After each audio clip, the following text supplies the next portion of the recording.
Carol, it's for many state meets, I'm sure many of you. When did you pass? About 2 months ago. He hadn't been officiating with us for probably a while. He hit his cancer pretty well. It's been around for a long time. He's in the county, just as long as state meets, so he's very missed. Carol's a long-time starter at the state championships, just a great personality. And referee. Carol had 3 different shirts he'd wear to a swim meet. His ref shirt, his starter shirt, and judge shirt. Then he had vanity plates and swim ref. Yep. He brought his own starting system no matter what meet it was.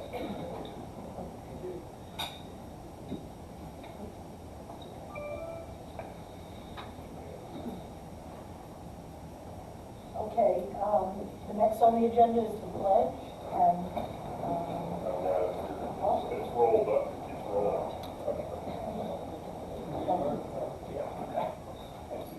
I pledge Allegiance to the flag of the United States of America and to the republic for which it stands, one nation, under God, indivisible, with liberty and justice for all.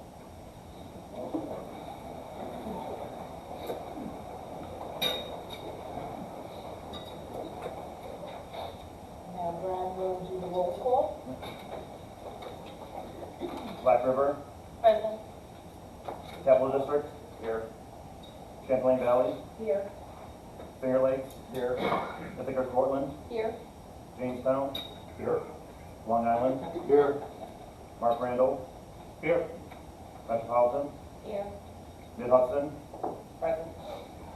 Nassau, Suffolk, Here. Niagara Frontier, Here. North Country, Here. Norwich, Pontianta, Covering. New York City Board of Officials, Here. Rochester, Monroe, Here. Rockland, Here. Roosevelt, South Central, Here. Southern Tier, Here. Southwestern, Here. Syracuse, Here. Westchester, Here. Western New York, Yes, sir. OCF, I thought Peter is here, is Diane here? No.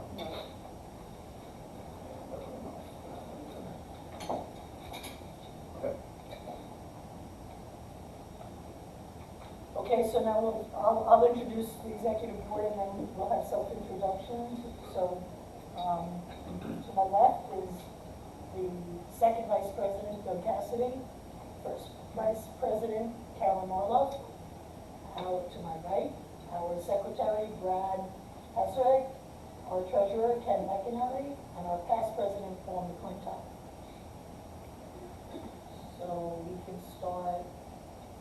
Tim? Tim Boltman, Jamestown area swim officials. Like Butcher, Niagara Frontier swim officials. Bush Masters, Suffolk. Kathy Kirkland, Metropolitan. Carolyn Connors, Ithaca, Portland. Pete Hugo, boys NYSCSOA. Ian Wintercorn, Champlain Valley. Bob Riegelsberger, Southwestern. Margaret Stead, Rockland. Jay Tucker, OCF, and Mark Rand. Steve Trenton, North Country swim officials. If it wasn't for the fact that we spent the week camping in Jefferson County, I wouldn't be here. Because St. Lawrence County did not just say no unnecessary travel, they closed all roads and said no travel, period. Wow. Yeah, I'm sorry, I didn't realize where you were from, or I wouldn't have gone through that whole thing because we heard that you guys couldn't travel. Yeah. But I'm glad you did. Thank you. Bob Kirsch, Long Island. Julie Russo, Syracuse. John Andy, Finger Lakes. Tom Hanley, Rochester, Monroe County. Lucas Santiago, Capital District. Don Numbers, Roosevelt, South Central. Fred Seeker, Southern Tier. Pete Warren, Southern Tier. Doug Burkus, Long Island. Alex Fitz, Mid Hudson.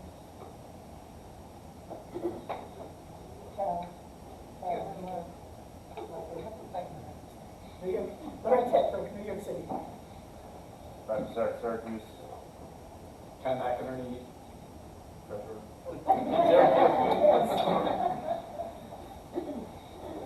So there's 2 guests, I think. Me too. Still only 2 guests, I believe, so I can, do one. Yes. Okay.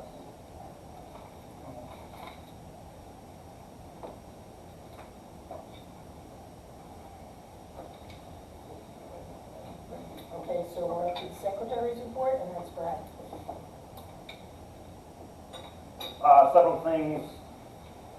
If I can start with the first one. I'm going to pass around the sign-in sheets to just clarify the chapter that you're with and the emails for those that are here. I took it from last one, so it may change because I know some people switched out this time. Hopefully I got it right.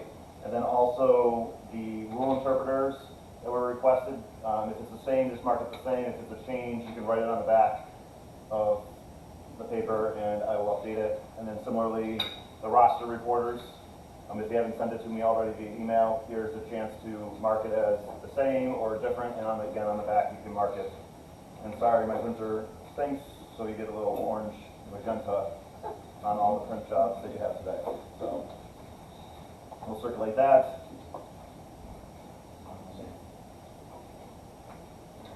Okay, attached to the invite there were 2 sets of minutes. One from the August meeting last year where there were some several changes that were made since the May meeting, and then also the May meeting's minutes. I believe I received all the comments earlier in the months, by July I think, I had them all fixed, so hopefully they're all good. But we'll offer if there's any other clarifications that people saw after getting them back. Make a motion to accept the minutes. I'll second. All in favor? Aye. Motion passed.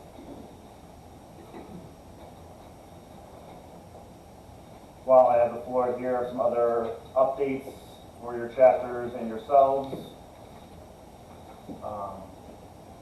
Rosters are due by the end of September as they are, hopefully with clarifying on the roster sheet who those to. I will also email them, but it would be appreciative for you to go back to your roster reporters and let them know by the end of the month of September.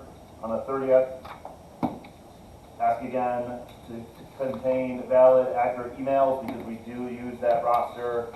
I send it to the state meet committee so that they can use it to send emails out to all the officials with requests for the state meet. So email is the preferred method of communication. And then just a reminder again, as we talk, we'll get into the exam in a minute, but just only certified officials can be listed on the roster when it's sent to me on the 30th, so they must take and pass the exam prior to be listing as an official. The dates of the exam from last time, it obviously opened August 1st. There might have been a little hiccup, but we got it going. It will close on Sunday, September 15th. The perfect time for chapters to get their rosters completed before the end of the month. And then we will have a second window, again, open on November 1st through November 17th for those that may only work, or new officials that come on that missed the first window. Dragonfly website, again, is the exam. Just by show of hands, who has taken the exam? Great. So it's working, hopefully. How many passed the exam? Okay, good. 85 is the pass mark according to the bylaws. Again, you just have to take and pass it. I will try to ask for results a little bit earlier than last year. I think they only gave us 1 set of results at the end. I'll see if I can get one maybe by the end of August to send off to the chapter exam reporters on that. So I guess pause here for if there's any additional comments. Alice, you had a question or comment? When the test is completed, is there a possibility to get the top 10 missed questions so that in November they can be reviewed? Or November, Yeah. So you're talking about item analysis? Yes. Yes, that was my first question. Hold on a second, I'll address that. Because it led me into something else. So yes, typically we do get that. I forgot if we got it last year or not. I actually got the paper exam this year, which they said last year we couldn't have, so I was surprised to get that. And I do have the answer sheet also, so I can forward that once the window closes. I'll do that too because it does have the rule references on it and stuff. And yeah, I'll say right now, question 19, I think is one that's poorly written, and it references the wrong rule from last year's rule book than the one that's in the rule book this year. So obviously, if there's more questions we can talk about here, but I know Alice, you might have, I don't know if you have something else, but, I'm done with that part of it, so. Yeah, well, that's why we wanted, because there's been some debate on some of the questions, but, you know, once we get the correct answers, then we can, as a unit, do that. Yep. The second question is that, people have scored lower than, an 86, which, and they've said that they're passed. So, and, I know that one, you know, didn't meet mastery at all.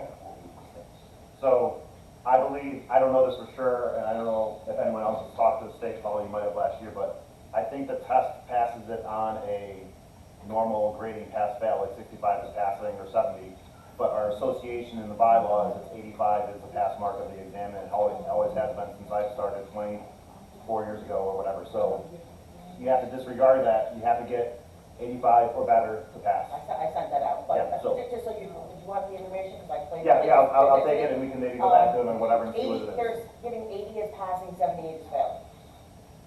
So, Okay. What did you say was failing? anything below an 8. Okay. Right? Yeah? When the exam first time it came out, this association adopted a passing grade of 85. If an individual gets below an 85, you know that they can retake the test, but they cannot officiate the New York State Public High School Athletic Association programs unless they achieve the 85. I put that out to ours, and in fact, I succeeded you because of different people's comments on it, that it was 86, in order to have mastery, and you have to have an 86 for 50 questions, so I put 86 or better, and you cannot work until you have passed for the current year. But, It tells you what questions you got wrong. no, it doesn't actually, it only tells It tells you, you where you, I want to tell you, it tells you where you got it wrong. it gives you a hint, because actually I went through to check on some of them, for people. Alice, it's against the Constitution, what you just said. 85 or better is a passing grade. That's it. There is no flexibility. So, Well, you can't get an 85 on a 50 question. doesn't make any difference. It's because they changed the test and went from 100 down to 50 questions, and then they added the pictures and so forth, where you have to make judgment. Our Constitution has not changed. It's 85 or better, period. There are no options, unless there's a constitutional change. Any other questions? Doug, did you have one? No, I had the same issues that we had. Yeah, I think I might have noticed that last year, but I also, if I do get I know prior years, when I did see it, I always would email those that were below the pass mark also, if you didn't know that that was going on, but in the prior years when it was under the other website, from the Federation's website, and I got the report back, I was able to email those that were below the 85 mark so that they could take it again, but again, they could take it several times to get the pass mark back up. It's interesting, I took the test, I never got video questions. I had 50 questions, no video. That is correct, it's 50 questions. I grew up with it. It was a surprise to me too, but it's 50 questions, so. No, the 50 questions is no problem, but none of them were video. But They're not supposed to They're not be. supposed to be there. They gave the video answers on the paper. Yeah, they got. Yeah. So they gave, across other areas, the test is 55 questions, but I believe New York State adopted that we're not going to do the video questions, so we only have a 50 question test. Correct. So we don't have the video questions this year at least. You didn't have them last year? Yeah. Oh, I had last. Well, some people. They were on the test last year, I think they were counted last year. No. Oh, well, Yeah, it was a late change. no, but if you took the first test last year and they were on it, they weren't counted, and then they reopened the test with 50 questions, and if you took the second one with 50 questions, well, you didn't have to take the second test if you passed the first one, so. Okay, Mike? Fred, I'd like to go back to the roster for a minute, Yep. please. We have a potential new candidate coming in, so he's allowed to take the test in November. Yep, He doesn't get added to the roster till November. until November, and then we send you a revised copy. Yep, and you took it down 30 or 40 bucks, whatever it is. Okay. Yeah, so So if you have anyone added in the November session, revised rosters are sent to me because I typically send the roster to New York State around October 15th after I get everyone's in and check them and make sure everyone passed and everything like that. And then if new people come in, you would send a revised roster and the dues to Ken at that point. I like it that way. I have a few more things, but anything else on the exam? Final thing for myself is just again, reminder, according to the bylaws, each year, if you are not going to wear the white bottoms and the white shirts, you have to let me know. Thank you. Prefer email if you can. I might gently take a response today if you catch me before I book it out of here, but you have to let me know every year, and I will try to drive it down here as I leave. You can catch me. So that's it for me. Any other questions for myself? Okay. The next item is the treasurer's report, and that was sent to all of us, so Ken? Yeah, did anyone not get that? I have extra copies, I'll send that around if anyone would like it.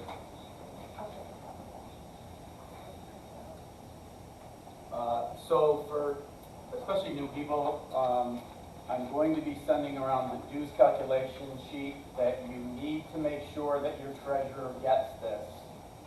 Okay, there was a couple chapters this year that we received late payments, and there is a penalty in the bylaws that the chapters have to pay. So I did write a note on the dues calculation sheet that is going to have to be paid for this year. Brad will also send out a little note that has to be paid for the 3 chapters that paid late. Okay, so I'm going to pass this around. Your chapter is listed on the top, but you have to make sure that your treasurer gets this, and then they need to send this form back to me with the payment, okay? Everybody clear on that?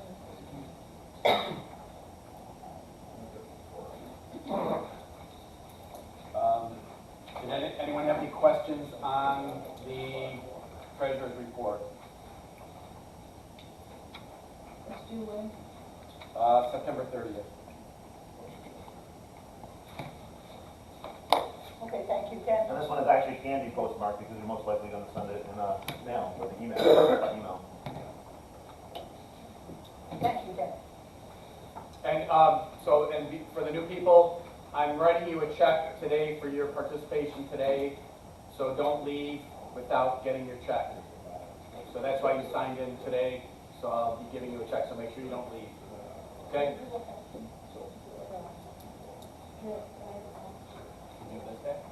You can't take mine. Oh, no, that's right. That's the one? Yeah, you signed in already. I got it. If not, I get the money. Okay, Ken, we're good? Yeah, we're good. Thank you. Okay, audit committee? Yes. I have it. Brad has it. So the thing is right now. You want to read it? Oh, sure. Or whatever. Members of the audit committee, in accordance with the bylaws, completed an independent internal review of the association's finances and bank records submitted by Treasurer Ken McNamara. And it covers the time frame between the last audit. It was our finding that the records and statements and reports submitted by Mr. Ken McNamara are in good order and reflect his professionalism and efforts to maintain transparency and accuracy in managing the financial affairs of the association. On behalf of the state chapter, the audit committee commends Mr. McNamara for his diligence throughout the year, managing our finances, and for submitting records to the audit committee in a timely manner. Here, nicely done. Hey. Okay, this is going to Brad, and he will file this. And thank you for the committee that was Doug, Jay, and Tim. Thank you, Bill. Okay, number 9 Julie, I is... think we're done with it then. I think everything went around. It's the same, Julie. It's the same stuff. I'll just come get it. Yeah, okay. So, other committee reports, if you were at the meeting in May, you know that I went over all the committees for the coming 24-25, and those committees are set. So obviously, they don't have a report at this time. There's just one committee. The Rules Committee has asked me to appoint another member to their committee to make the number an uneven number. And they had some suggestions, and Joanne Fawcett was one of their main people that they wanted on the committee for a number of reasons. And I called Joanne, and she was happy to go on to your committee. So you gentlemen now have 5. Okay. We're up to number 10, the New York State Coordinated Federation Report, and that's Jay.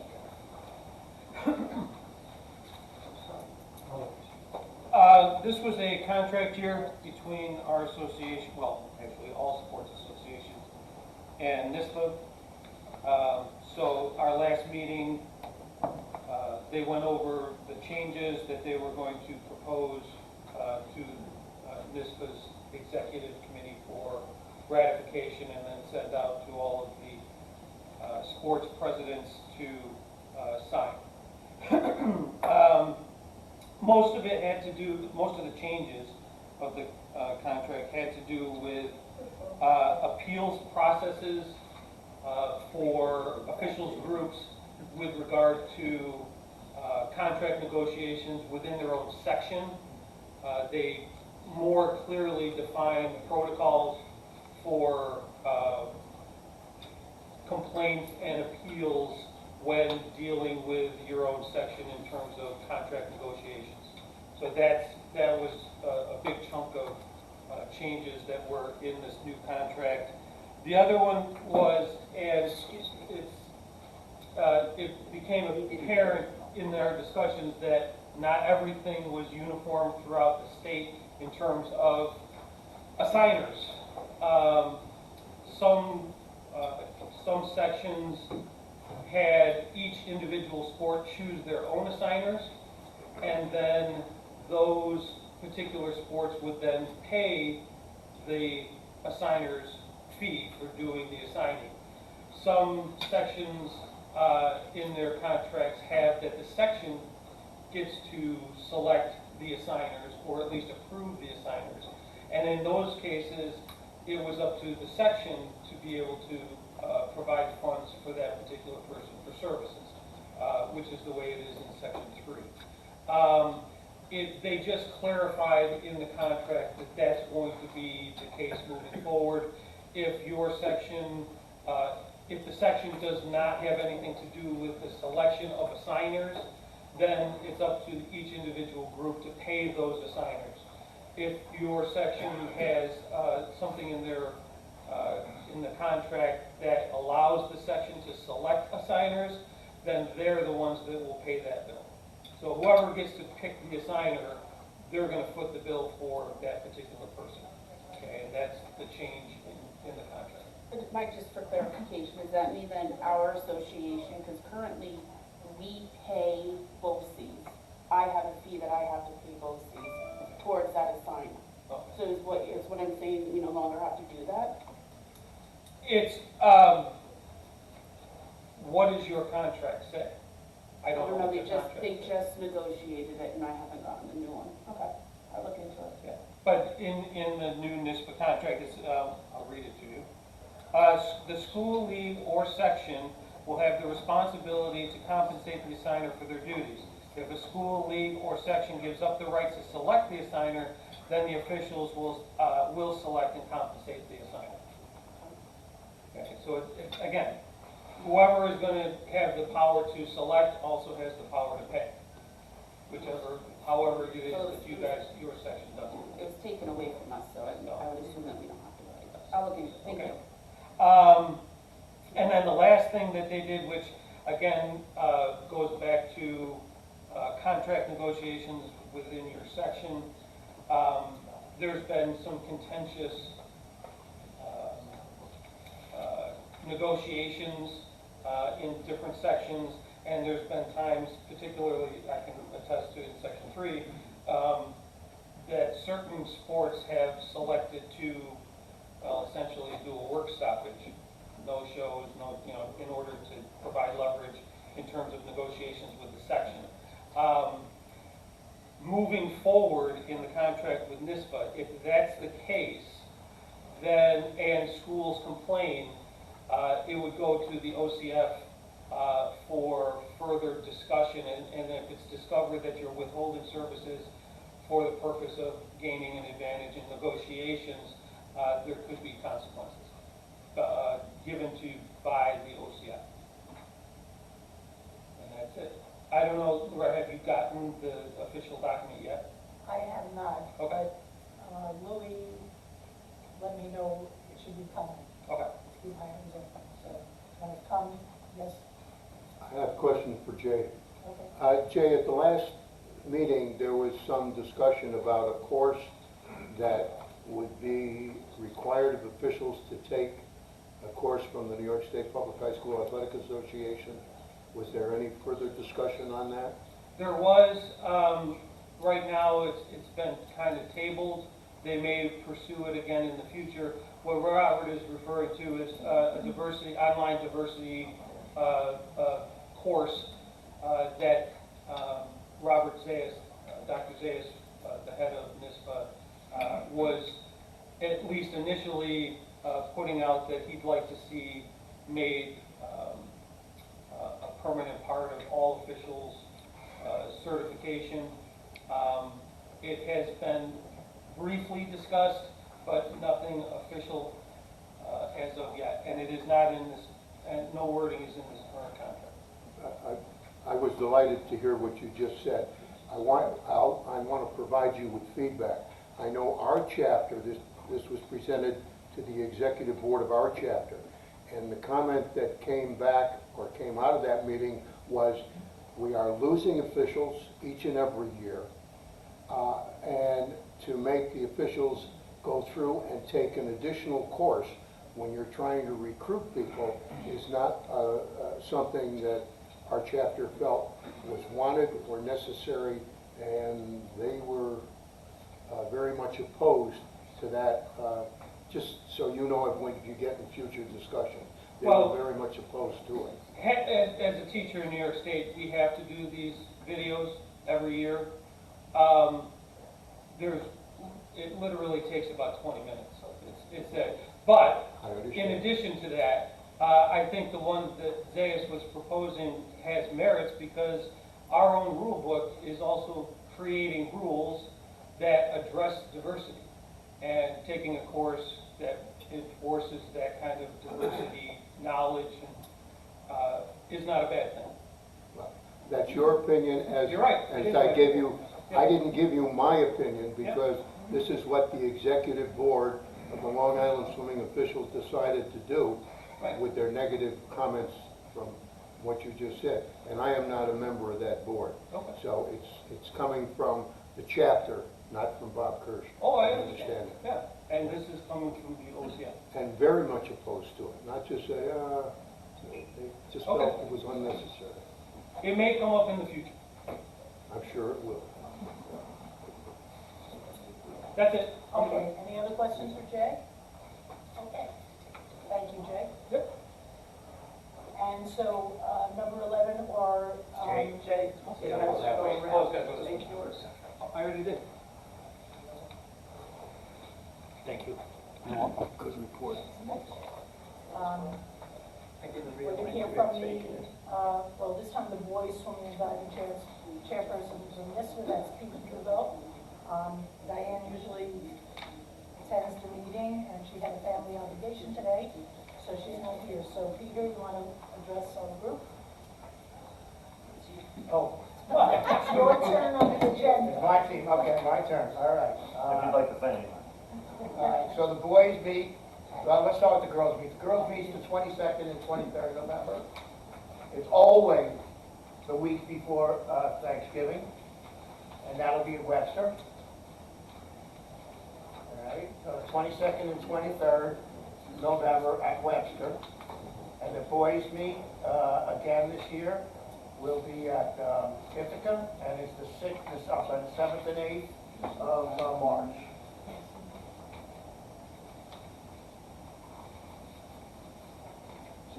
Long Island.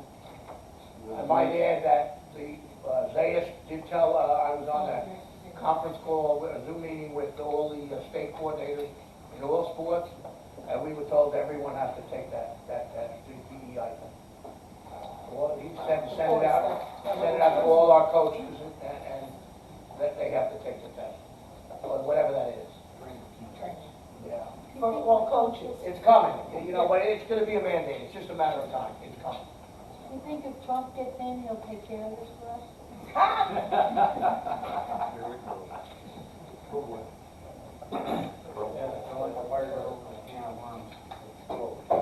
Any other questions for Peter about the state needs?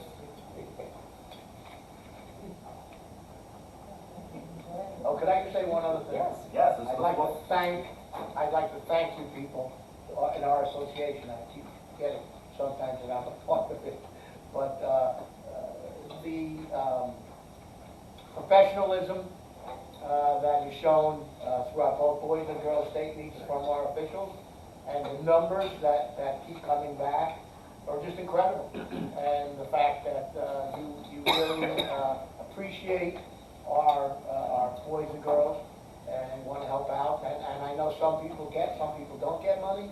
I don't know if anybody actually does it for the money, but it is appreciated. I want you to know it's appreciated. And I also want to let you know that I hope some of you remember officiating Katie Douglas in the girls' state championships. She set the state record. I forgot what year it was, but she set the state record. And we also had another New York girl, Claire Weinstein, who came out of Westchester.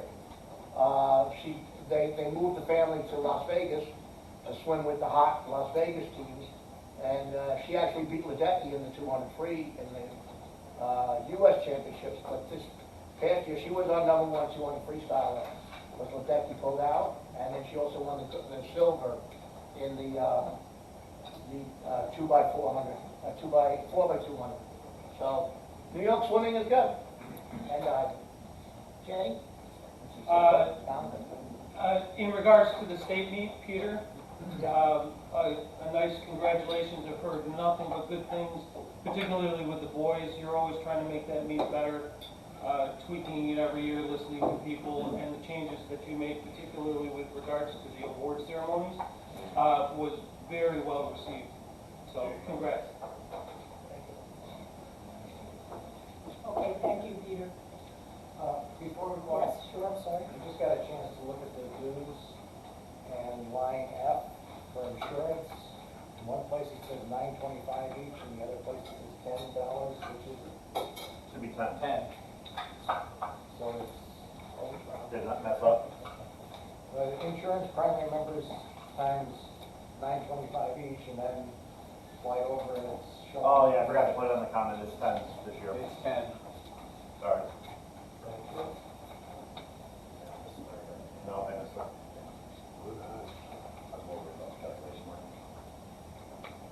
Okay, so we're up to number 12 on the agenda, and that's the presentation of the Distinguished Service Award. So I'm going to turn that over to Carolyn. I am very pleased to announce the recipient of the 2024 Distinguished Service Award. We would like to present it this year to Ms. Kathy Tucker. And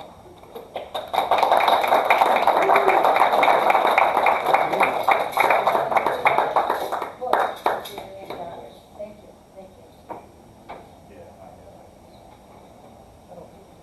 Kathy, it's my honor to be able to nominate you, and this award is presented on behalf of the New York State Certified Swimming Officials in recognition for all of your untiring efforts throughout the 37 years of service. Your belief in fairness of competition has touched the lives of coaches, competitors, parents, and your peers. We gratefully acknowledge your outstanding accomplishments as a member and officer in the Metropolitan Swimming Officials Chapter. As secretary for the past 25 years, you have been instrumental in keeping all members informed and up to date on all of the activities of PSAF. Thank you for your contributions to swimming and officiating, Your name will be placed permanently on the plaque in the Swimming Hall of Fame. And it's signed by all the board members. Kathy comes from an officiating family. Her father, her mother, what was the, I thank my, was it George M. Cohan? I thank my father, I thank my father. Was that? Oh. Well, Kathy, her father, her mother, her uncle, her son, her brother, her sister, two brothers, sister, and a daughter. So we have officiating 101, it's just fabulous. So Kathy, congratulations.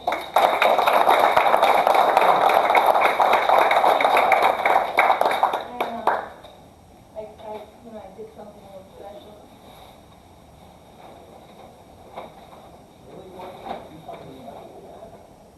And this goes to, Kathy is a graduate of Kings Point, so I figured a little Nordical would do, a little Americana. Is it upside down? No, right there.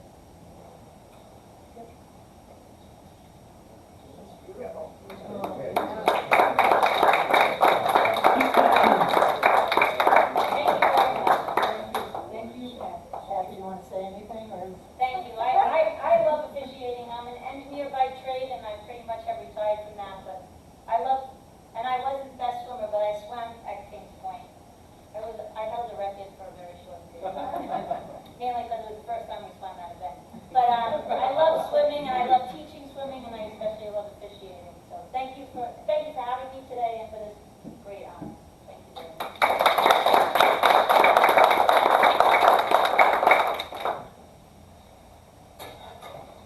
At this particular point in time, I would please like to encourage anyone who has somebody of the caliber of Ms. Kirker to please submit nominations for the award.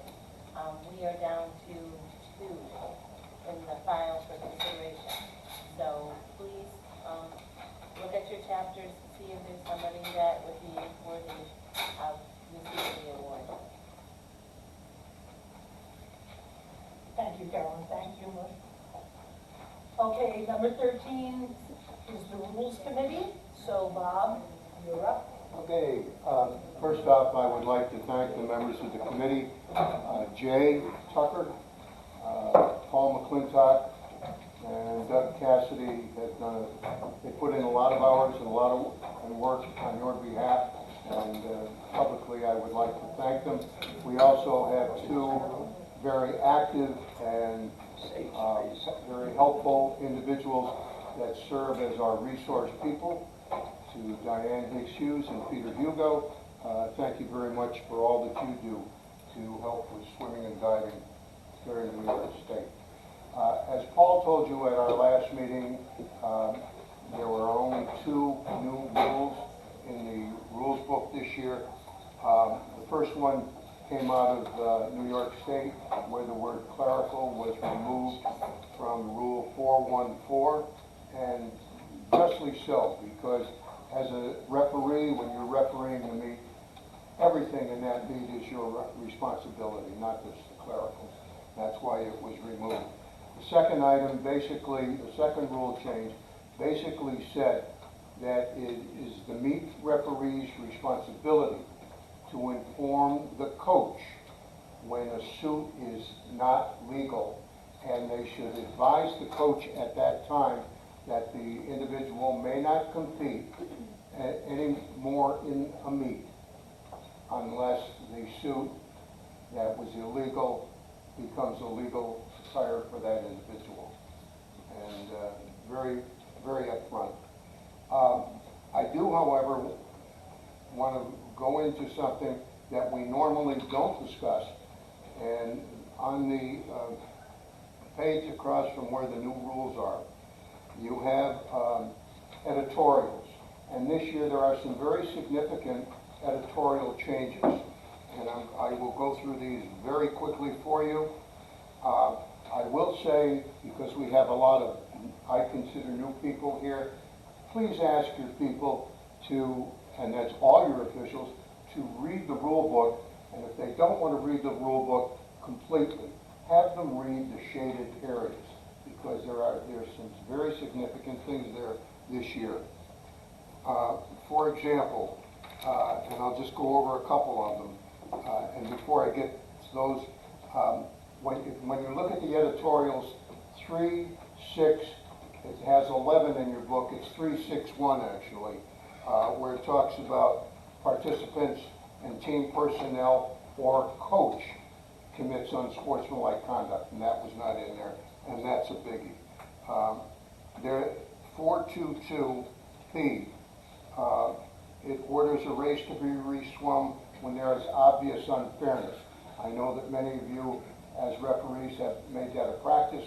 Now it's in the rule book for you to follow. 811 and 812, this year the command for starting is take your marks, plural. There is an S. So this is something you've got to convey to each and every one of your officials and have them make the adjustment.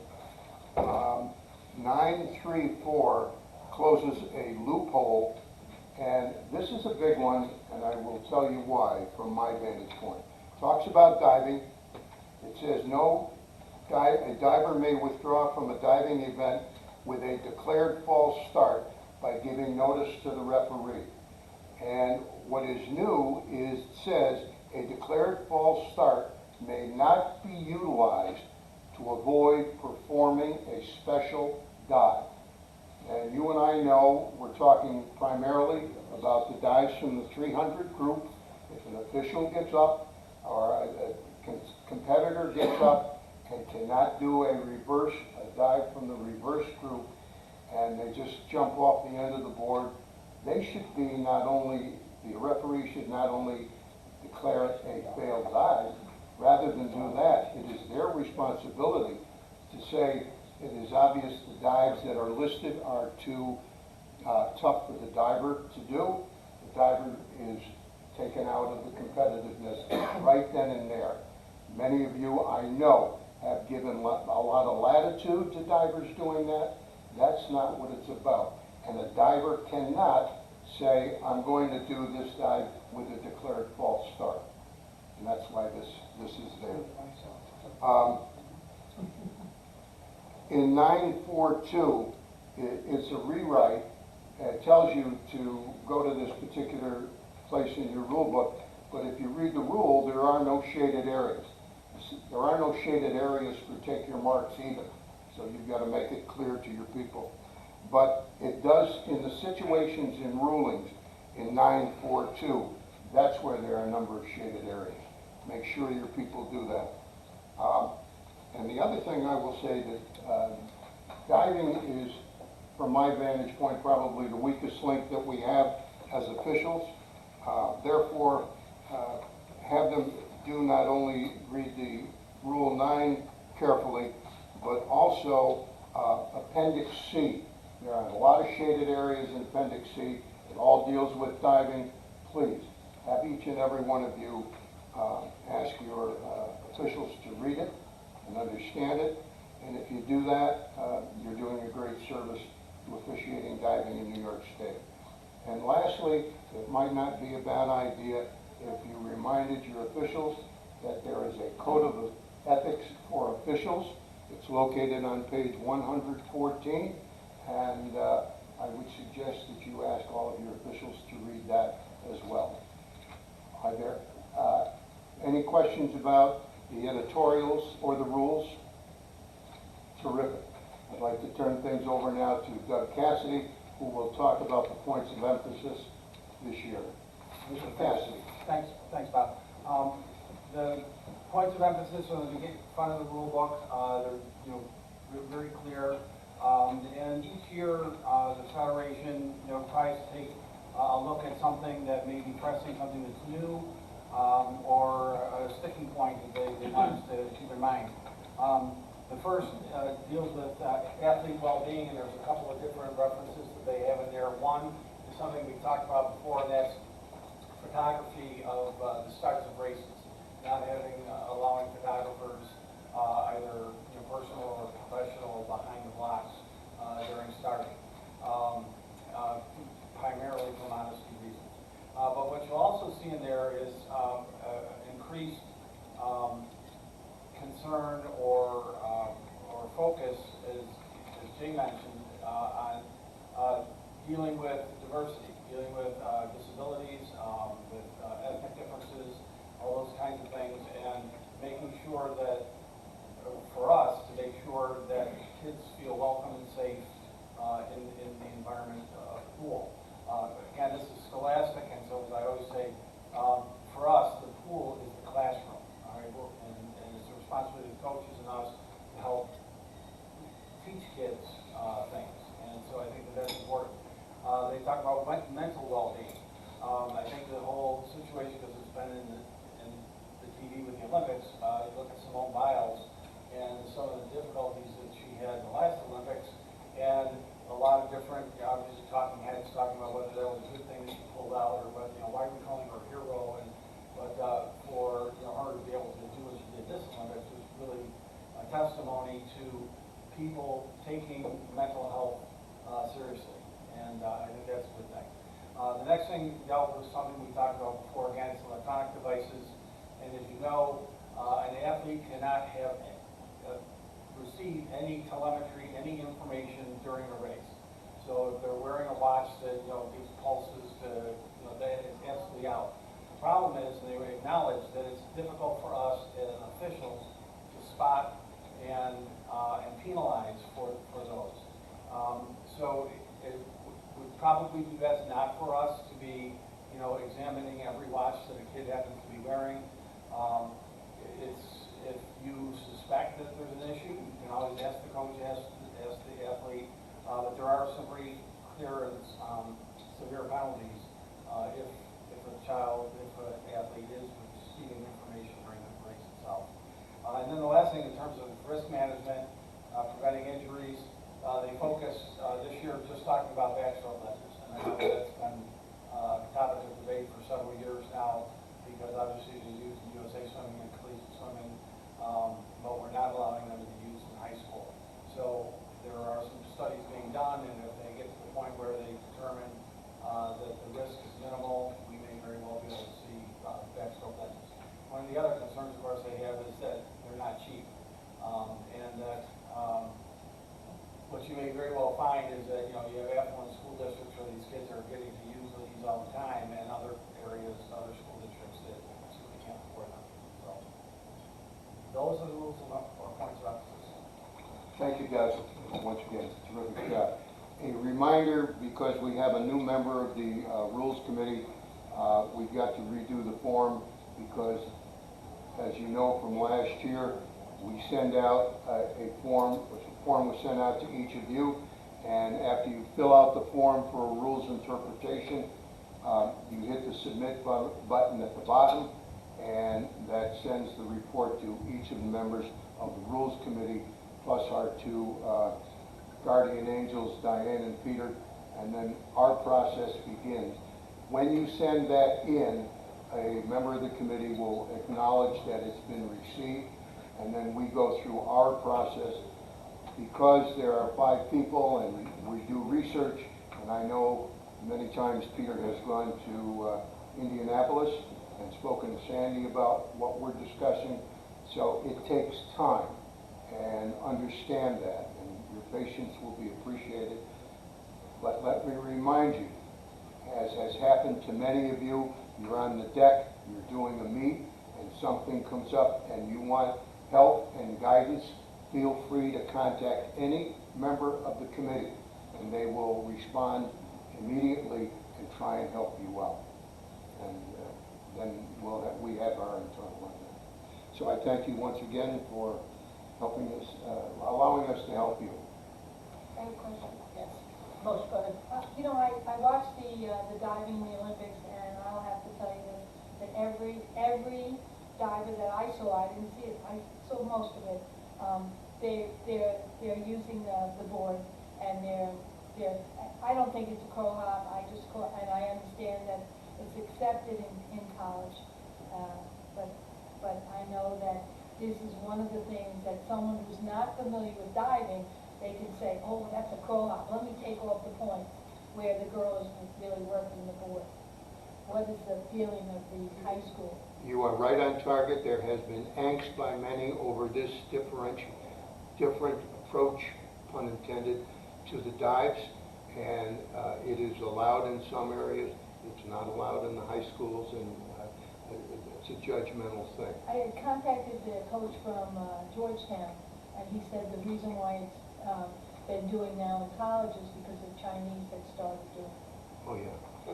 And what I would suggest is that because you feel this way, you might consider writing a rule proposal regarding this to go before the powers to be in New York State to hopefully get to the Rules Committee at the national level.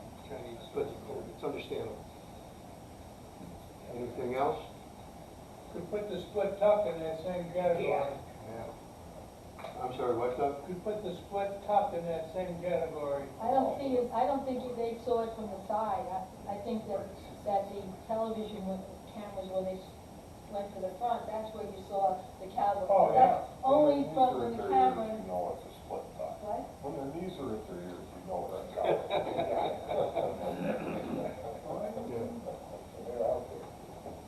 Okay, are there any other questions for Bob? Yes, Jay? I don't know about crow hops or split tucks or anything like that. What I saw at the Olympics was, especially female diving, was a whole lot of butt cheeks. A whole lot of what, Jay? Butt cheeks. That's what the colleges. And if they're not calling it at the Olympic level, God help you if we call it at this level.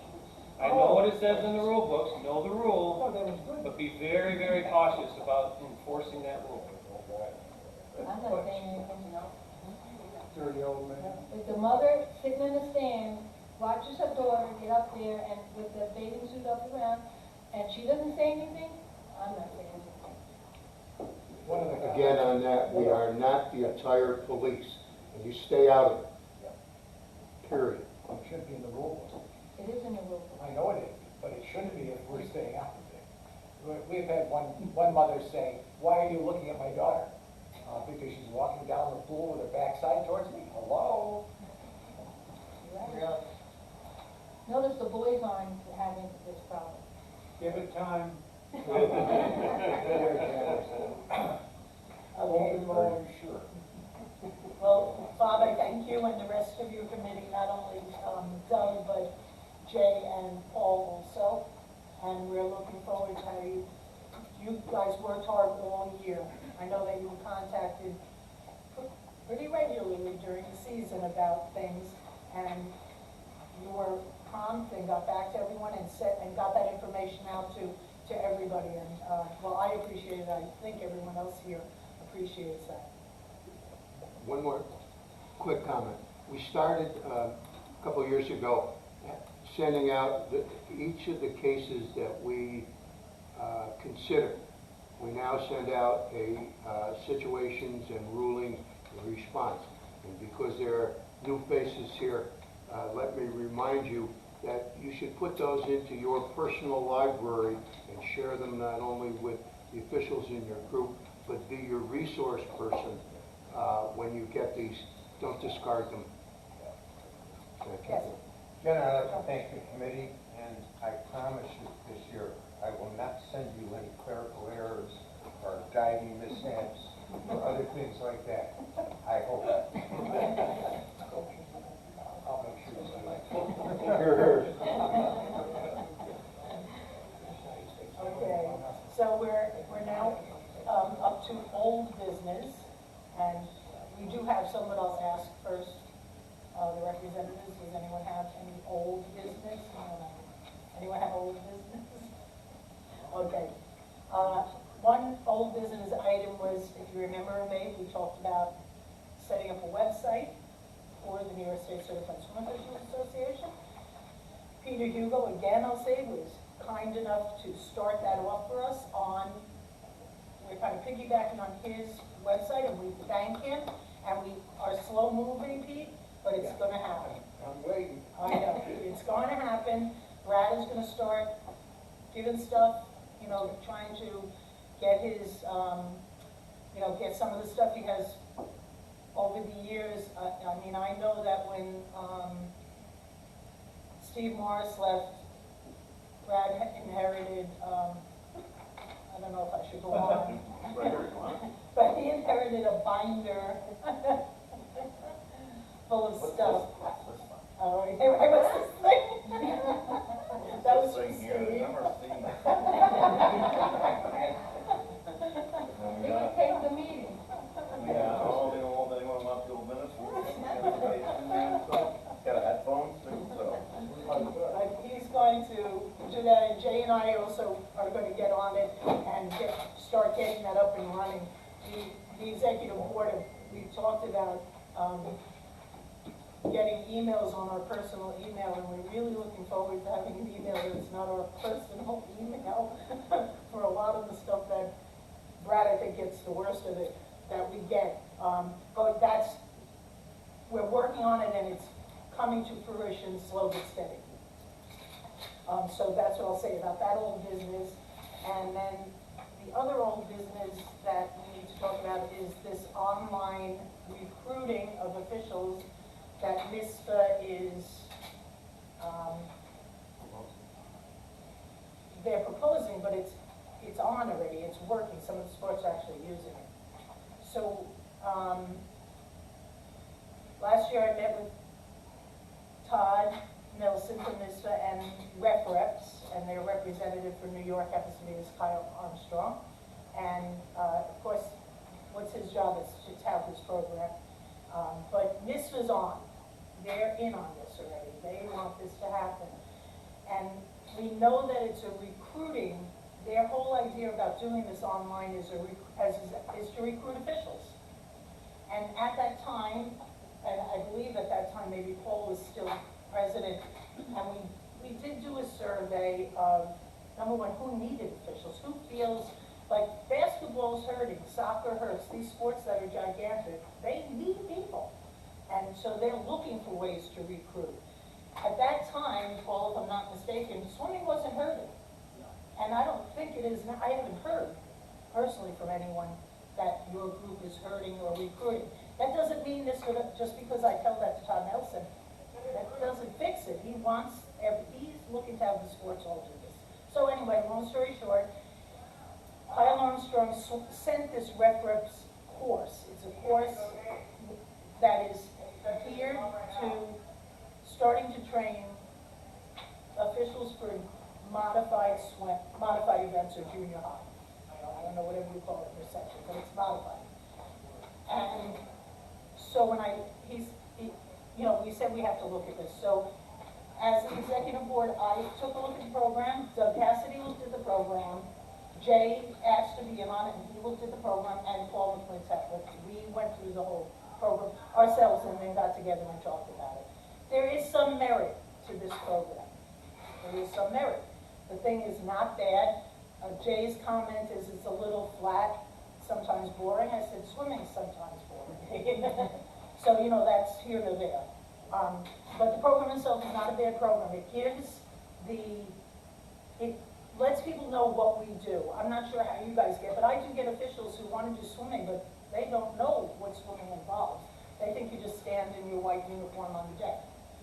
And they don't realize all the other things involved in doing swimming.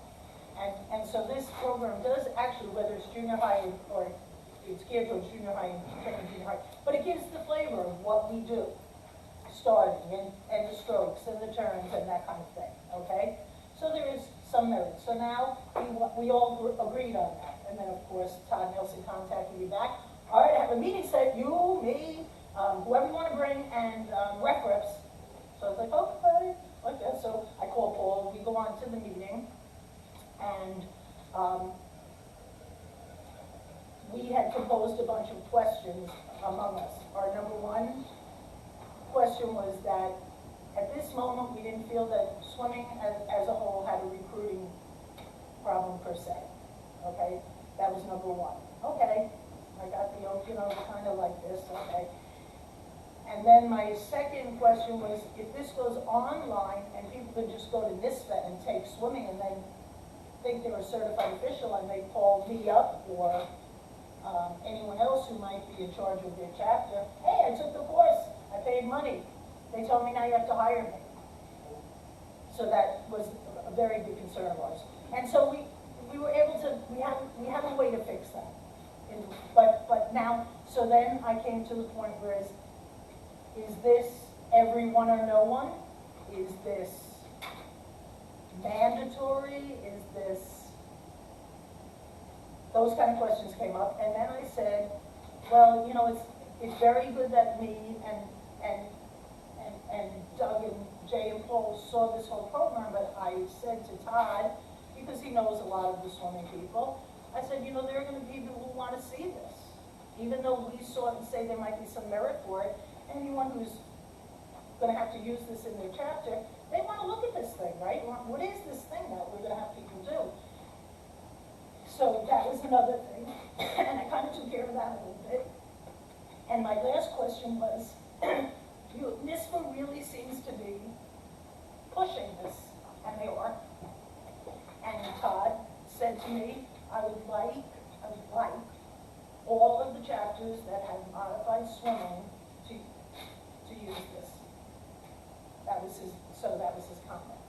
So now I'm back talking to you, and we talked at the executive board talk, and our thought on it was RefReps is willing to send the program to each chapter so that someone on that chapter or your executive board, however you do it, will look at it, and then whatever chapter's interested, you'll have to let me know through you email me and say, our chapter wants to see this thing. Here's the name and email of the person who's going to get this information. And that information from RefReps will be sent to that one person. And so each chapter chooses if or if they don't want it. If you don't have a modified program, you can just say, great, I'm not doing this yet, because there is no other program. So it doesn't affect your group if you don't have modified. In my situation, we don't have modified in New York City. However, I actually thought it's a good way to weed people out. They see what it's about. Can I really do this? Is this what I thought it was? And now you don't get people who you waste your time with. Many times we'll train people, they don't come back. I didn't know it was going to be this, I didn't know it was going to be that. Whatever their reasons, it doesn't really matter. But anyway, I'm actually willing to use it, and that's just my opinion. So what I need from you, we don't have to talk all about this. It's not, you know, we're not to do this tomorrow. What I need for you to do is go back to your chapter, your executive board, and say, this is being pushed. Do we want to look at it? Do we want to accept Lorette's word or Doug's word, whoever you trust, on it? And say, okay, it costs nothing. It will cost us not a penny. Each chapter will have their own, I think they call it a license from RefReps. So your chapter would be in charge of allowing, I'd say allowing, it's probably not the word, of deciding who takes the program. You have control over who you're taking and who's taking which program and that kind of thing. And just, again, when you see it, it may not be that person because of the group you're in or whatever chapter you are, may need more training in different areas. We all do different things around the state and train our people differently depending on our pools and our programs and what goes on. So again, if you can bring that back, or if you're the person who's the president and is saying, yes, our chapter wants to look at it, if you send me your email, you know, hi Lorette, it's so-and-so from this chapter, we're interested in RefReps, can you send the information to? Let me know the name and the email, and it won't come from me, it's going to come from this RefReps. That's the name of the company that's hired by NYSCSOA to implement this program in New York State. And there are sports, I can find it, but I don't want to rustle through like this being talking. There are sports already using the program in New York State. There are some sports that have come up with their own online training, and I think basketball might be one of those sports. And they've made their own videos and whatever it is they do. And then there are sports like us who are looking into it. So I know field hockey was looking into it, and a couple of others. So if if you bring that back and get back to me in a pretty timely manner, because they kind of are pushing us to look at it and decide some stuff about the online training. Lorette, Yes. what they send out to the chapters that are interested, is it gonna be the more? It's what we saw. Okay, that makes sense. So what it'll be is the program that, Basically sample lessons. Yeah. That you can see and understand how. it works, right, how the whole program progresses through. So if each of you, and if you're not interested, your chapter, please let me know, because then I'll have a list and say to Todd, well, Black River Valley or Syracuse, they don't have modified. So when, they're not interested. So that'll help me. And if you want to see it thinking like I am that you might use it, then just let me know, and they're willing to send that out. Yes, Do you Karen? think this is going to become something that's mandatory? Yep, I do. That's just like your gut feeling. Okay, all right. I do. I've Well, read a couple at least at times. this You point, feel the same? for modified junior high. Yeah. Whether To or be not an it's going to be. official at a modified level, you have to take this course. And you're thinking that's what it's gonna come down to. I think eventually, I think it'll take a while to get there, but New York State, and I think, and you'll still have your own way that you train your people now. You're gonna have that. What would happen with this is, if they go on my understanding from the Todd tells me, if they go, let's say they go to the NYSCSOA website, they look it up, they wanna be a swimming official, they press on that, I wanna become a swimming official, they're not automatically sent to ref reps.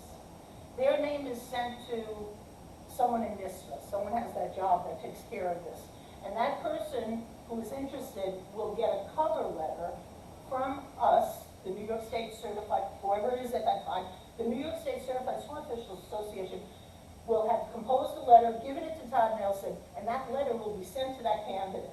And what that letter says is, thank you for your interest in swimming. I directed one, but it says like, thank you for your interest in swimming.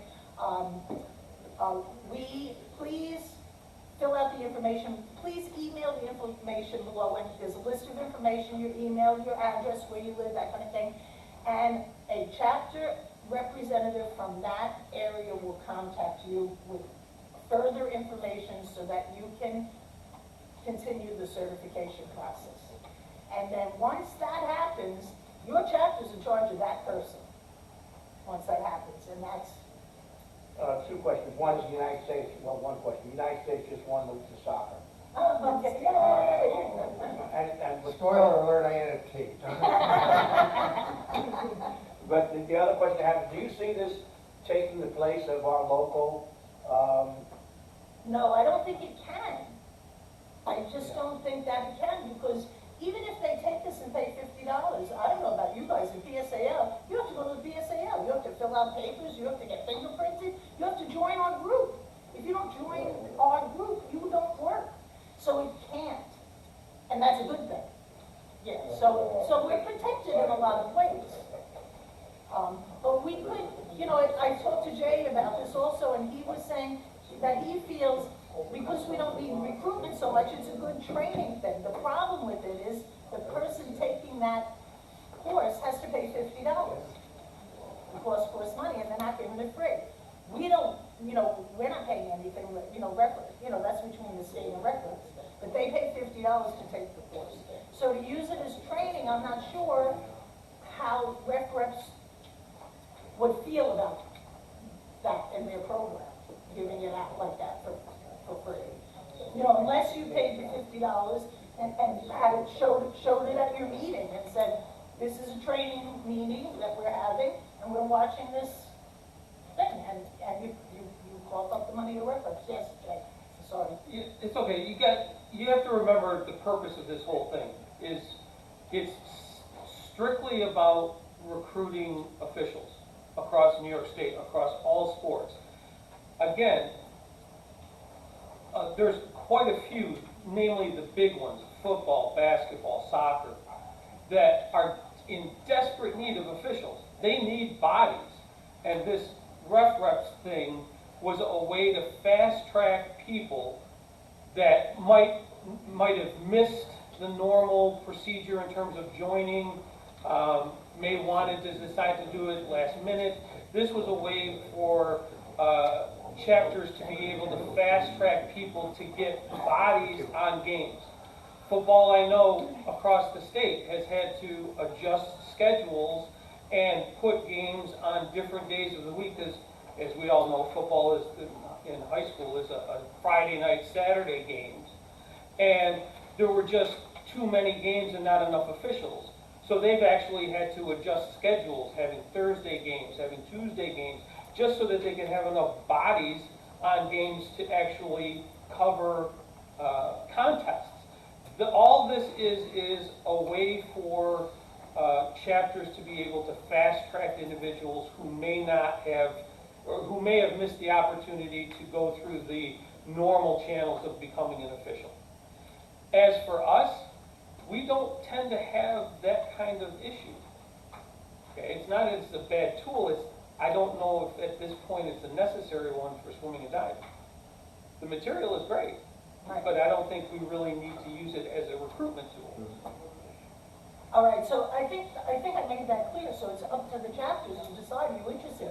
And if everyone writes back to me no, then that's what this was gonna hear. Some of the individual sections are doing it.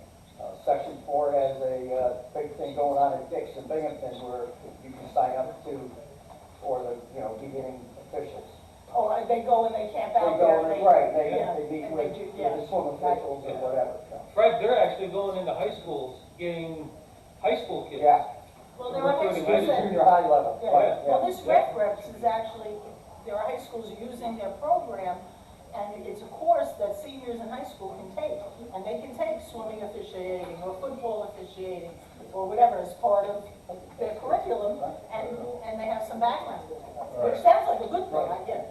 And the school, they make an arrangement with reps, whatever that is. And they're around, reps is big, it's around the country. So. If somebody accessed that website and did that rep thing, passed the test, like you're saying, paid their $50, then they come to us and they say, well, I'm ready to be assigned, and they haven't joined, we didn't solicit them to join our organization. We don't have to take them, No. we don't have to, we're not under obligation. They're not, it sounded to me from Todd, and I will recheck that, Paul, if I'm not mistaken, that if this letter was the first, like, once they were interested, and this were new, that letter from the group would be sent to them. And I know that field hockey had the same issue, that's why they also had a letter that he said, here's a sample letter from some of the other sports.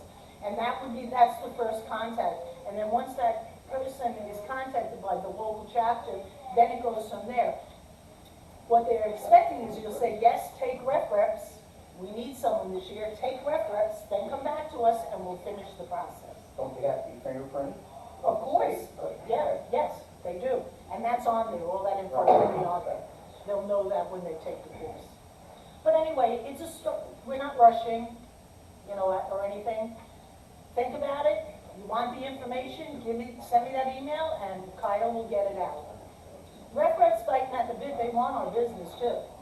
So when I said to him, well, I have 23 chapters, what if every chapter wants to see that thing before they raise their hand?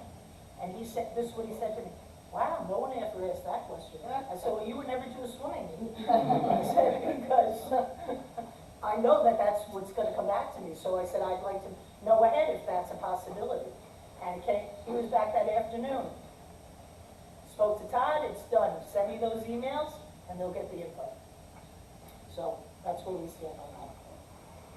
Right. Yes.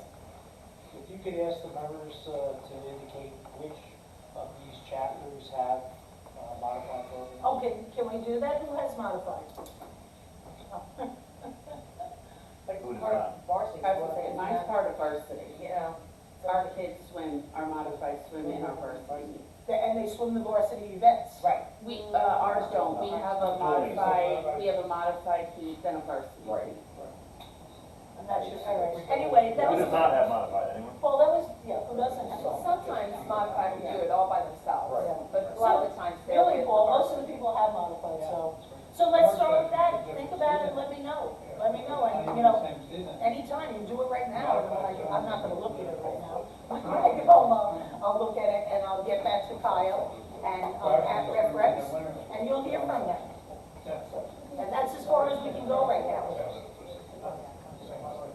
good? Are we good on it? Okay.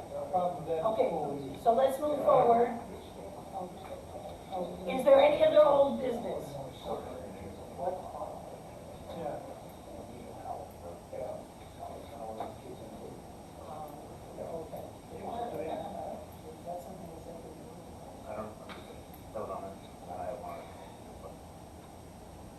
Okay, just very quickly, everyone knows that we give a scholars athlete award at each state meet.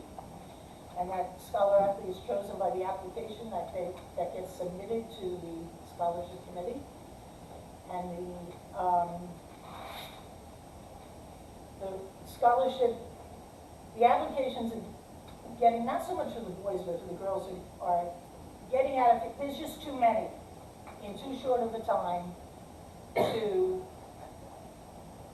well, we feel we probably read, well, we feel we've made the right decisions the whole time, you know. I'm not on that committee, but, and I also felt they made the right decisions. And, but actually, when you have 35 resumes for the one spot, the swimmer athlete that you need, and there are criteria that I don't especially feel are tough enough, in my opinion, and it ends up that those 35 athletes are very smart and work hard and swim, but they're not the elite. And so as an executive board, we talked about how can we reduce that number. And so I thought it was a great way. Boy, that didn't work for me at all. I was saying we're taking one from each section and that's it. Each section give us one application. Sounds good, right? Until we were at the meeting, right, Peter? And those coordinators said, I'm not doing that job. We have enough to do. I'm not going to blah, blah, blah. And I was like, wow. And then some of the others were not, like one guy said, well, we already have a scholar athlete, so that's the kid whose application you get from our section. And I was like, oh, that's nice. But there was a little flack about that. And then when I went to the executive board saying, you know, my idea that you all guys agree with, it didn't go over all that good. Some people felt that tough, that's the rule, and if you don't send the application, then your section's not in on the choice. But then Doug pointed out that who's going to be the bad guy when it happens? It's going to be the swimming officials. Oh, there's the ones who decided they didn't accept that kid's application. That kid would have been the winner. When the reason we didn't have their application is the coordinator didn't choose everyone. And so they didn't have any applications.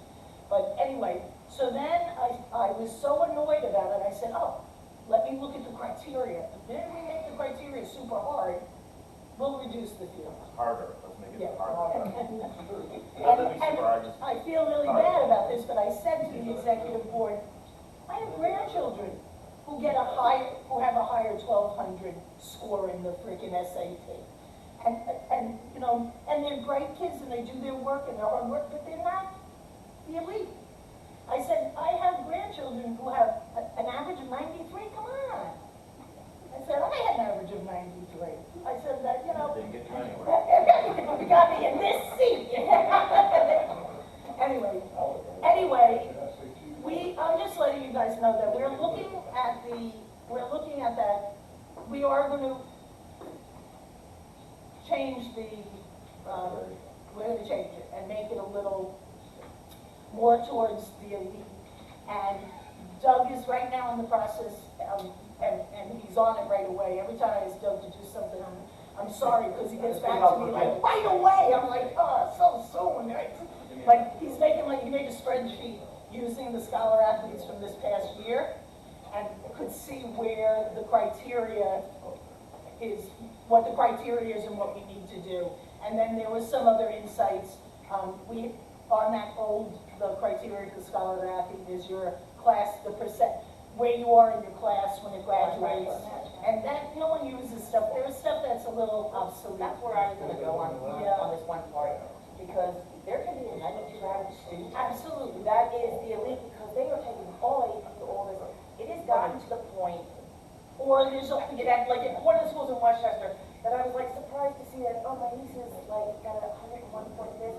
And I'm like, she didn't take the criteria and the academia that my daughter who's got her PE, is a patent attorney and now a, top military, whatever. And I'm like, wow, like, you need to take these courses, and when you take those courses, I'll never forget, one of the AP physics teachers who turned and said, all of you are the creme. Your kids are the creme, because you're here. Ask your kid what the average score is, because I teach them how to fail. And I'll never forget that. That's gone back 15 years for me. But here was like one of my daughter's mentors that taught her how to fail, that you're not going to be always the best. And that to me is like, not that you were the top of this and got that. Right. But anyway, that's what we're doing. So I don't think anyone has any objections to our award, making it, number one, easier for a committee, but getting all the right people that the kids ever want to see. Okay? All right. So that was that old business. Go ahead. So just one thing, and actually you kind of see it here, and we're testing it out just for our own board. We have started to use videos for the board meetings, doing it here as a test, also because of the minutes, and maybe even for the website, so we're testing out video conferencing as a record-keeping mechanism, because I know at the last meeting discussed future virtual meetings, definitely in May's, maybe other ones too, so testing it out here, we're still evaluating it, but just as you're wondering, because that's there, it's just easier. Also, when we did it for the May meeting, it made my note-taking easier instead of listening to my recording. The Zoom meeting was very easy to do, so still looking into that based on the comments from last meeting, but we will likely see more video conferencing in the future. So any other old business? All right. New business? I think it's all. Yes, no. Older? New business? No. Okay, but not yet. Relax and watch. Yeah, right. Partial relax. All right, so now throw this out to you guys. New business? Bob?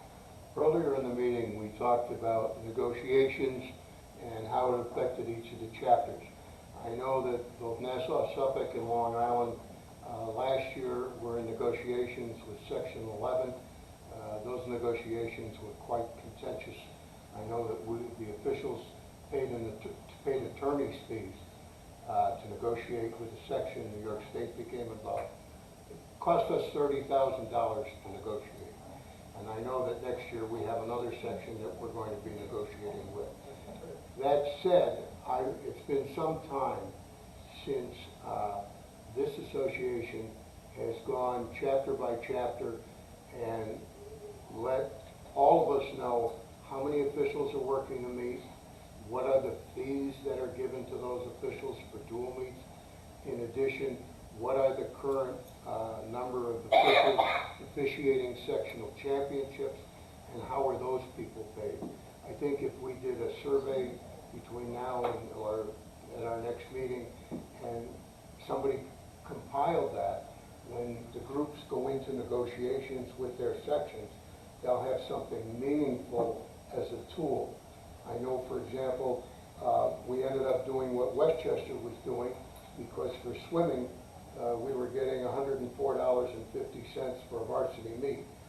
This past year, we got $136, which is quite a raise. And it's because we modeled after, our negotiations modeled after what Section 1 was doing. I think, because again, being redundant, we're going through another round next year, it would be very helpful to have knowledge of what others are doing, so we can look and say, oh, you're swimming extra heats, you get $8 in extra heat, you get $2. When we negotiate, all right, we want X amount of dollars. So if you and the board would, or someone would consider doing that.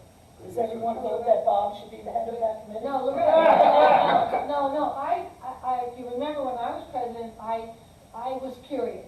So I said to you, I will fill it out and I will give you my results. So I did the same thing, the exact same thing, doing that. So I have the form in my computer. So I would be very happy to do it.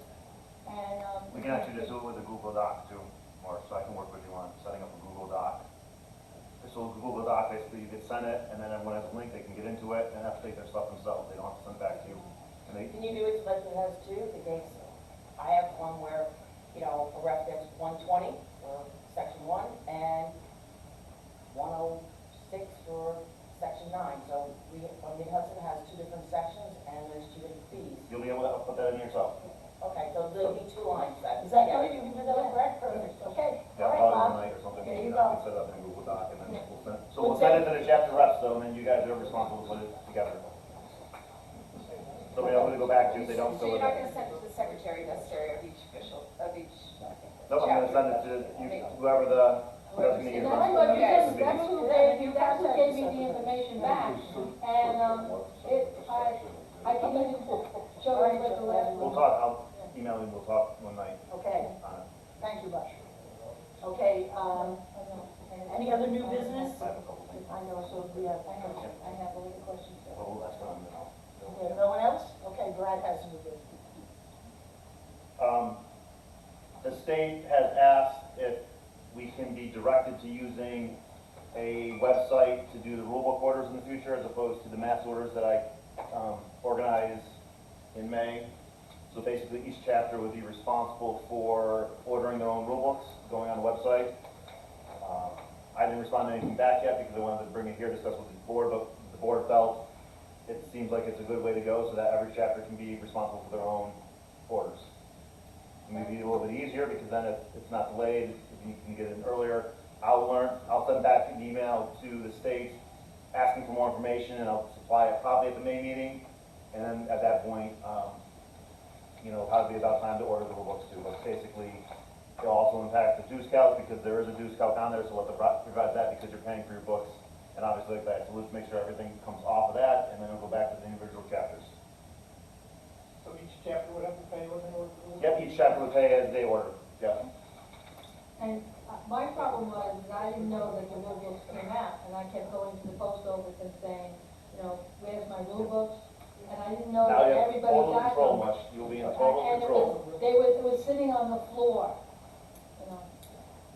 Yeah, so each chapter was individually paid, it's probably, I'm guessing, I'll get more information like I said, but I'm guessing it's you put your own credit card in, and then you have to be reimbursed by your own chapter, or whoever orders it, or the treasurer, what to do, so.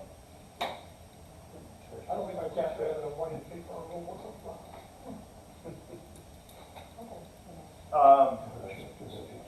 So the meeting, the nomination committee, Okay. yeah, so, just, I'll do that.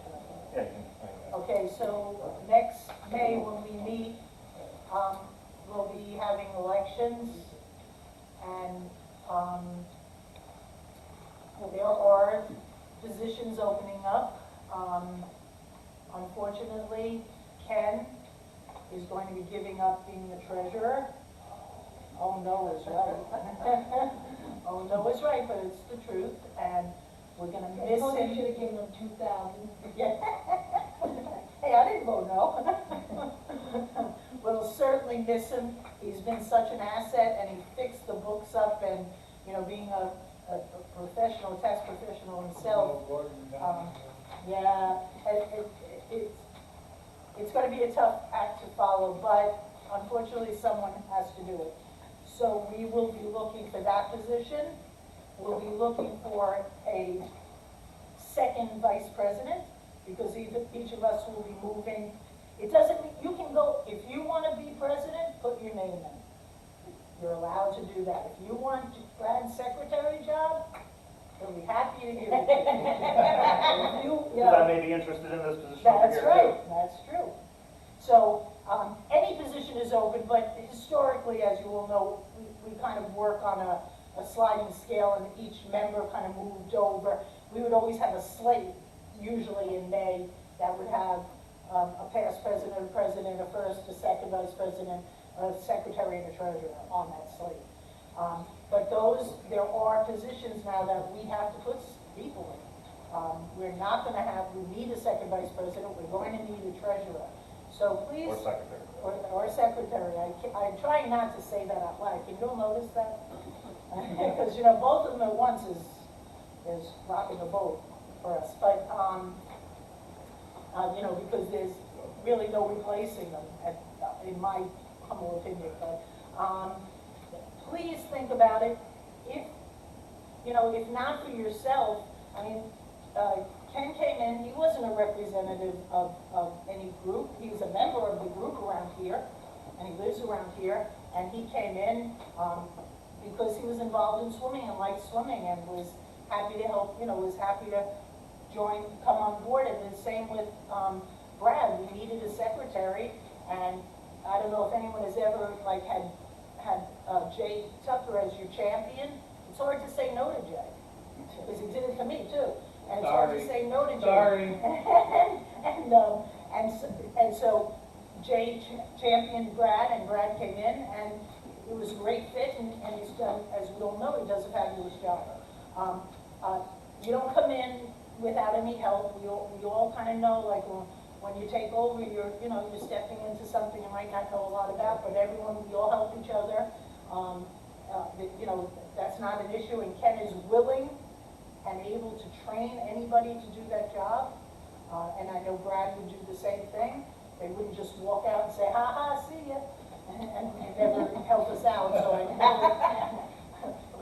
I'm trying to be really nice to Brad. I was going to put his email somewhere, and I said, I was going to put Brad's email instead of mine because he doesn't have enough to do. But then I thought twice because he does my roster for me, so I don't have to bother. I said he's not going to do my roster. I better not put his email in that spot. So I put my own silly. But anyway, long story short, the elections are in May. We need to know if you're interested, let me know. Your name will go in. We'll be in contact with you. It's really me or Paul McClintock, but you know he's really the chair of the nominating committee. So please think about that, and it's... All I know is when I did it, I thought I had a great time, and you're not thrown in. When you're second vice president, you don't have a lot of jobs, but so you're kind of learning as you're coming up.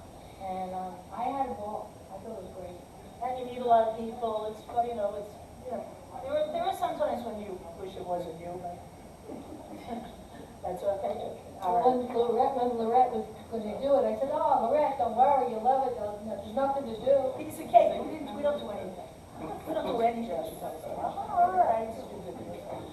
Anyway, long story short, we need people, so please think about it. And if we don't hear from anyone, you guys are going to get some letters from me and sent from Brad, from me and Paul, saying, we need help on this. We need to keep our organization going. And again, you don't have to be the chapter rep to be on the executive board. You just need to be a member. Where would you like your names by? Well, I don't want to push you, but and you have time. You have time to think about it. Right, but give us an idea. February, March, February. Before the end of the year. There we go. Cool. I mean, you can take leave. Yeah, we'll take leave. If you don't know by the end of the We year, took one you're from gonna have the to... floor. I remember we took one from the floor. Yeah, well, you have to do that. That's okay, but it would be nice if. It'd be a good idea to get some knowledge Yeah. if people are interested Right, by the end of the year, and then if not, you and Paul or whoever can start soliciting people. Okay.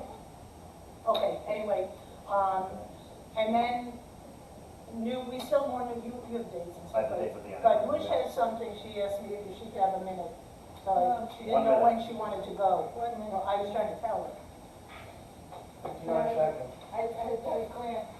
Last year, I had spoken about Cook Devour, and somebody in the organization said that their son was in the service. And I stood behind this man at the state meeting, and he taught me how to stand for the Star Spangled Banner. And if you notice, he's like this, and he also gives a little at the end. So now I'm trying to do that. I'm trying to remember.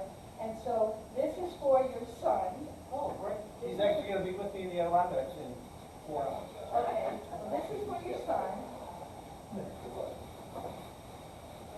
Cookie hours are given to people that are still alive. And if you recognize it, I like candles. This is it's a little different. So I like candles. And if you give me the information about your son, I will make a label, and if you bring it back to States, I'll sew it on its States. You got it.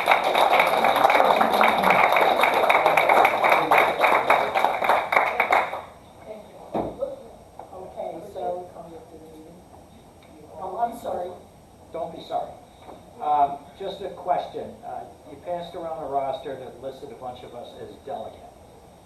I'm not here year-round, and we send someone else to the other meeting. Is it possible to list an alternate delegate so that both of us get all of the emails and everything? Silence. He's looking at that. No, It's tricky, I mean, yeah.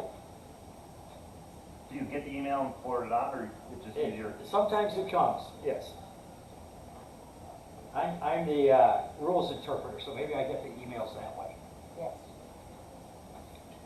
Were you in Northern Country, North Country. So was Michelle normally, and then you? Yeah, well, it was me, then Michelle, so. I'm sorry to say I'm a part-timer in New York State, and I winter in Melbourne, Florida. I'll see what I can do, I probably can do that. Okay. And then I'd like to offer a brief comment after you adjourn the meeting. She's not paying attention. So the following dates, as we close down new business here, for the last of the meeting proper. The main meeting next year is on Saturday the 3rd. In person probably because we are going to be voting. Next. Unless that's a fall. discussion. The fall meeting will be Saturday, August 9th of 2025. You're not going to be there right 2026 we looked out there. May 2nd is tentatively the meeting and likely will be video conferencing.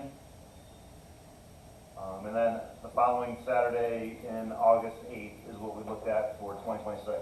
Can we start at 9 o'clock as the video? Yeah, oh, yes. I think that's a good idea. Yes. We can probably No, make No, we a, have to do something. we probably can make a motion to do that because I believe the bylaws do say noon, but I'm I'd sure like we to could. make a motion that we start at an early time since we're not traveling. If it's Zoom. If it's, I- If it's Zoom, It's in the bylaws, it's supposed to start at noon. I'm not very proper on can you override a bylaw with a motion or not, but maybe we can discuss that at the main meeting this year and either clarify it, change the bylaws to be a time designated by the board or whatever, but I do believe it says noon in the bylaws. And I'm not sure if we have to change it there first, much, but I would love to start at 9 a.m. if it's video conferencing, I would agree. So, I'm not the aficionado of Robert's rules. If it's a bylaw, it's the law, and that's why they call it a bylaw. And it But it can't might be be changed understanding by orders too, I can't remember where exactly it is, if it's bylaw or the Constitution or whatever, but we can probably change it at the May meeting so that it can be for the next May meeting. Any questions or concerns on those? We have to do a voice vote for those meeting dates. Anyone opposed? Okay. all in favor? Aye. Motion passes. Any other new business? Well, thank you all for Yeah, coming. hang on a second. Up. I'd like to wish a very, very, very happy birthday to one of our compadres, Mr. Jay Tucker in the back, who turned phone number again. Happy birthday to you. Happy birthday, dear Jay. Happy birthday to you. Thank you. I did. Okay. I got liquor in the car though. Oh, all right. Me too.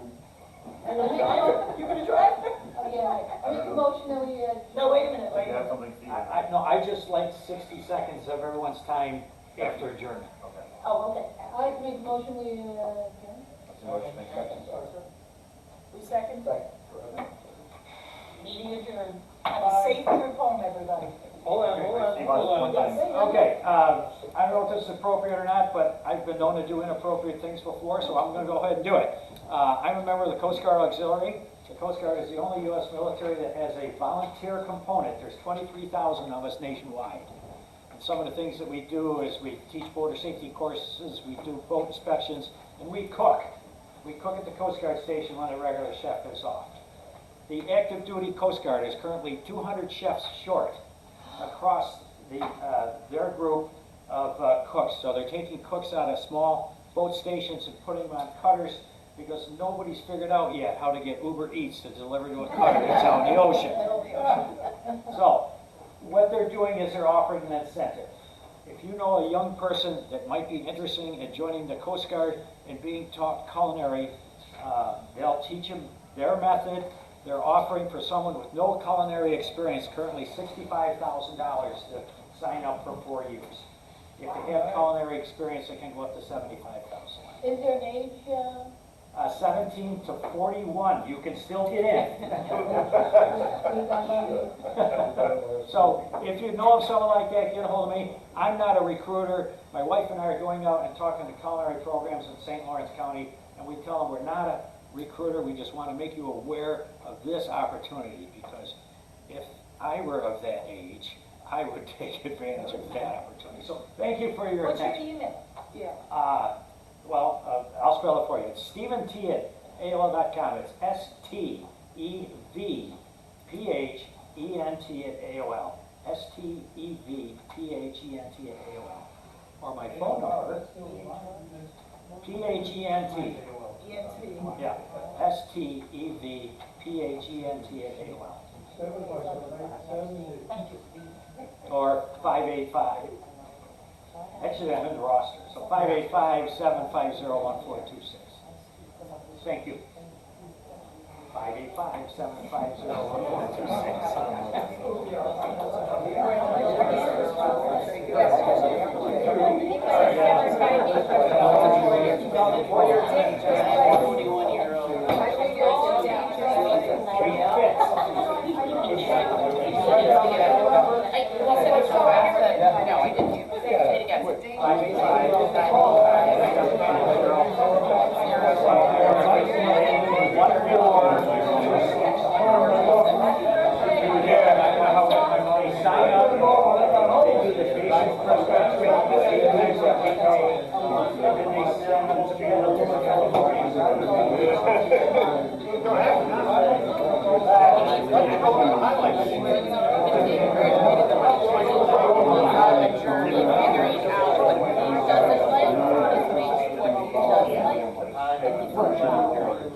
2 years ago, I lived there.